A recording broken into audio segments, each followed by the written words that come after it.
Imagine buying a $60,000 luxury SUV coupe, checking the rear view mirror, and realizing, there's no rear window. Yeah, just solid metal back there. Exactly. Welcome to this custom-tailored deep dive where we are decoding a stack of reviews comparing 3 heavyweight electric SUV coupes.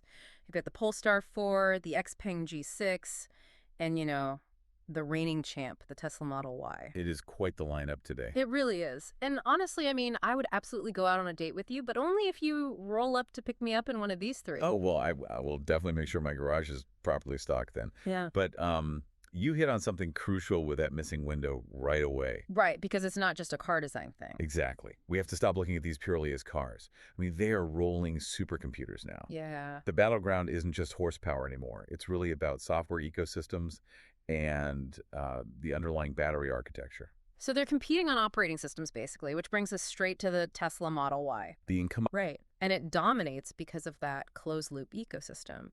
The data shows it consuming just 16 kilowatt hours per 100 kilometers, which, to put that in perspective for you listening, that's like sipping fuel through a cocktail straw. It really is. Yeah. And that efficiency, it isn't just from obsessive aerodynamic engineering. Right. It's because Tesla controls both the vehicle software and the supercharger network.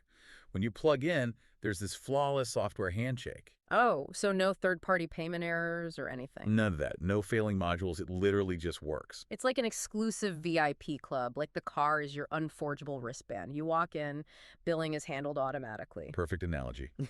But that closed system means playing entirely by their rules, which is why XPeng's approach with the G6 is so aggressive. Oh, yeah. Totally different strategy. Right, they're ditching the walled garden to focus on raw charging hardware, specifically this 800-volt architecture. Which is a massive leap in physics.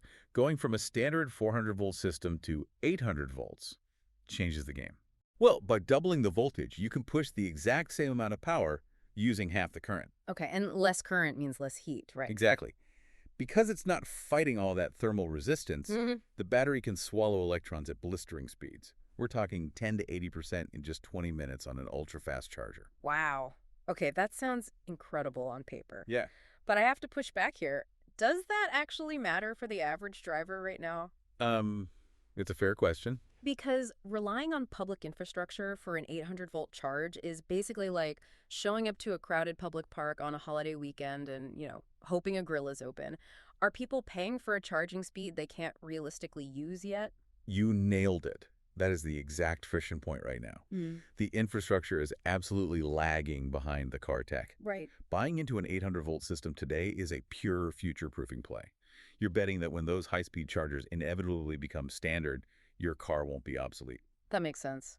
And speaking of tech bets, the XPeng also heavily pushes its V2L capability, right? Like vehicle to load. Oh yeah, turning the car into a giant power bank. But are buyers actually leveraging their cars as mobile grid nodes at campsites out in the real world? Or is that just like the ultimate spec sheet flex? For most people, let's be honest, it's a flex. Yeah, I figured. But it does represent a shift in how we view the vehicle.